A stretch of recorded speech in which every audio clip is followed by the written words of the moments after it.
Hi guys, it's me, Trudy Lee. How's everybody doing? It's still hot, I know. You're still having to deal with the heat. I know some of the people in the north part of the country, they're having a much better end of summer than we are here. But it's 96 degrees, I can see on my computer here. So it's better than being 106. It is getting a little bit better. There's some hurricanes coming this way. I don't think they're going to make it here, though. I don't feel that they'll touch our shores, in Texas anyway. I don't think they're going to make it this far. But we'll see. We'll see. There's one that's pointing in this direction. I think it's a tropical wave right now, so we'll see what happens with it. But I feel like Texas is going to be okay. We have 3 more weeks of summer left. Can you believe it? So the first day of fall is September the 23rd. So, you know, we gotta grin and bear it. You know what we do here in South Texas? We just decorate with fall items. You know, we put out all the fall leaves and all the fall decorations, and we just pretend it's cool. We just lower the air conditioner and pretend it's cool. My daughter has her house all decorated. It looks magnificent. It looks beautiful. I've put out a tablecloth, but that's about it. I haven't gone full fall yet. So I'm going to wait till at least the first day of fall before I get everything out of the attic. And we can always put, pumpkin spice in our coffee, the coffee cream. I love that. It's so delicious. So I look forward to that in the fall. My daughter already bought some, so I've had it a couple of times already. But I try to drink my coffee black because I don't think I need the extra calories. But a couple of times a week, I'll have a little pumpkin spice in my coffee. I love it. It's so yummy. So y'all know all about Mark Meadows and him testifying. He's trying to get his case moved to federal court. And I don't know about that. I pulled a few cards because I was asking Spirit about that. What could I, tell you guys about it? So let me just tell you what I'm getting here. This is Queen of Wands. So Meadows is actually feeling quite optimistic and very confident that he was able to get this trial moved, that he was able to sway the judge, I guess I should say, and get this trial moved to federal court. So he's really feeling good about getting it moved. Likes his odds. Page of Cups. Y'all know what this means. He is going to get some good news. Now, I don't know if it means he's going to completely move it to federal court, but it looks like he's going to get some good news on that. Knight of Wands. This is about the way that he testified. It's kind of like he did this, and it was like he did this in a kind of hasty way, a hurried up way, and he contradicted himself on a lot of the questions that he was answering, and this is going to come back to haunt him. So even if it gets moved to federal court, his testimony that he made in front of this judge is going to have huge consequences for him. He made, a fast decision to go in there and get on the stand, and this hasty decision, I feel this will be a regret for him. He's going to regret that he did that. So he should have probably just let his attorneys argue why he should be in federal instead of testifying, because he's so confident that he did that, But I feel like it'll end up coming and biting him in the ass. So that's my take on politics for now. I'm not going to talk any more about politics. I'm going to talk about healing. And, some people receive healing and some people don't receive healing. And why are there barriers and what's going on? And I got a little bit of information from Spirit, so that I'm going to relay that to you. People's belief systems can create a barrier for them. Now, even though, you may want to receive healing and you may truly believe it's possible, but then you have these doubts, and these doubts can block a full healing for you. And, it's very, very hard for some people to overcome those doubts. Trusting, we hear that all the time when you're in Sunday school, when you're in church, that, just trust in the Lord, just trust. And that's just letting go and trusting that everything that happens will be for your ultimate good. And so, it's very hard for some people to do that, like I said. So I'm getting that you can block your healing just because, you're in doubt. And then there are people that are just have open arms, and they believe, they trust, and they have this strong belief that, I believe in God and I believe in miracles do happen, and, they'll receive this healing energy. And for some people, it works wonderful, wonderful. But there are people that, will be open to healing but not receive it. And why is that? What is this barrier? And what's going on here? And that could very well be that this person has already decided that this is going to be the time for them to go, that they've already, their higher self has already made that decision. And even though the ego may not know that, the higher self does. And I can tell you a little bit about that in a little while, about how that happens.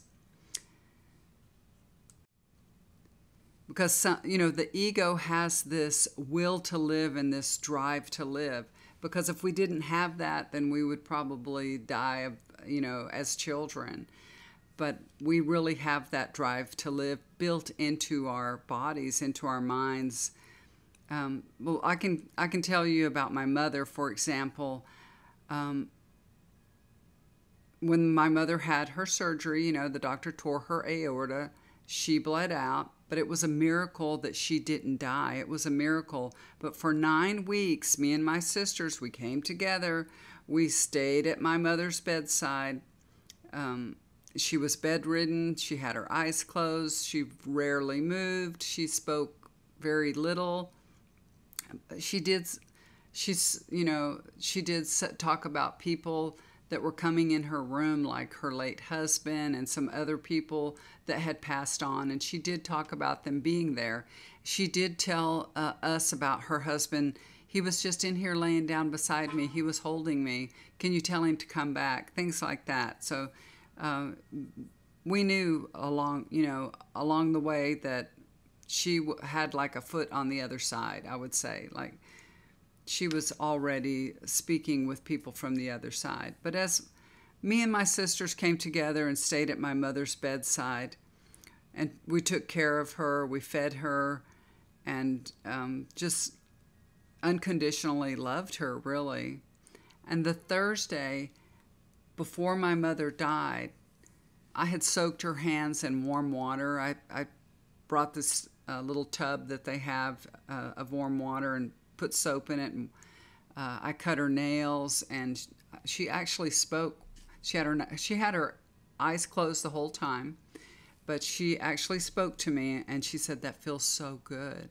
I was just washing her hand in the warm water and soaking her because her nails were so dirty. My mother was a clean freak, y'all, a clean freak. She was one of the most modest women that I know. I never saw my mother naked, never, ever in my life, even as a child. She always covered herself. And she was, I'm not talking, she is a clean freak. She has 2 towels hanging in the kitchen, one by the sink and one by the oven. And she would say, this one is to dry the dishes for, and this is the one you dry your hands on. Because she was a clean freak. So I knew that should be that would drive her crazy to know that her nails were dirty, dirty, dirty. Nobody was really, cleaning her properly in the hospital. So I soaked her hands and I scrubbed them with the scrub brush and cut her nails and everything. I had gotten there like at 8:30 in the morning, and I had to leave by 7. The visiting hours were over at 7, so that evening I was leaving. That day I had really spent a lot of time just loving her. Not just caring for her, but loving her. I had laid in the bed with her several times because she asked me to. She said, "Come and lay down with me." So I did. I'd laid down with her, and I stroked her hair, and I kissed her cheek and loved on her. And when I was leaving, I kissed her and said goodbye. And she had said a couple of things like "lay down with me," but the whole time she had not spoke. Oh, I don't know if I told y'all this in the other video that I made. That I told her, I said, "Mom, who's your favorite child?" And she was like, "I don't know." She wouldn't answer me. She was too smart for me then. But she would have moments of clarity where she could talk, and then she would be out of her mind saying, "I need to get up," and she would think the stove was right there, and she needed to get up and take the beans off the stove. So she would have all kinds of crazy things going on. But I kissed her and said goodbye, said I love you. And as I was walking across her room, she goes, "Trudy, thank you for everything." She had already said I love you. When I kissed her, I said I love you. She said I love you. And then she called out, "Trudy, thank you for everything." And that was such a blessing for me to hear that she had understood that I had taken, I've been doing it for days and days and weeks, but she understood in that moment that I had been taking care of her all day long. On Saturday, my sister took over, and my mother said, "I'll be dead in 2 days." So the higher self knows what's going on, even though my mother, I don't really believe my mother knew that she was going to die in 2 days, but the higher self knows, and spoke to my sister and said, "I'll be dead in 2 days." It's kind of a way to prepare us. It was shocking to hear that, and when I heard that from my sister, I knew that she would follow with that. I knew that she was going to be gone. But this time that all her children had with her, these, I guess, 9 weeks, this helped heal me from the past so that I was able to let go of any negative feelings I had about the things she had done to me in the past. And she did receive the ultimate healing. She was released from her suffering with complete and unconditional love from all her children, all of us. So this was a beautiful way for us to be healed and for her to be healed also. So healing comes in so many different forms and so many different ways. And we have free will. And when we have charted our course, I do believe it can be altered, but there are barriers and there are shields to guard against prolonging suffering. Quantum healing can be an addition to other therapies and treatments that you're receiving, and that kind of helps cover all the bases. So you don't have those doubts. So your ego mind doesn't get in front of you and get in the way of healing. So if you're receiving all different therapies, include quantum healing into your therapy, into your healing, because it can't hurt you. It can't hurt you at all. So if you would like to receive healing, you could do this for yourself. This is a little prayer that I'm suggesting that you could say that would really help. The universal life force is flowing through me, healing me, loving me, and I'm so grateful for my good health. I'm so grateful that each night as I sleep and I ask the white light of the Holy Spirit to descend upon me, protect me, and heal me, I awaken in the morning feeling energized and vital and healthy. Try that prayer, believe it, feel that universal life force flowing through you.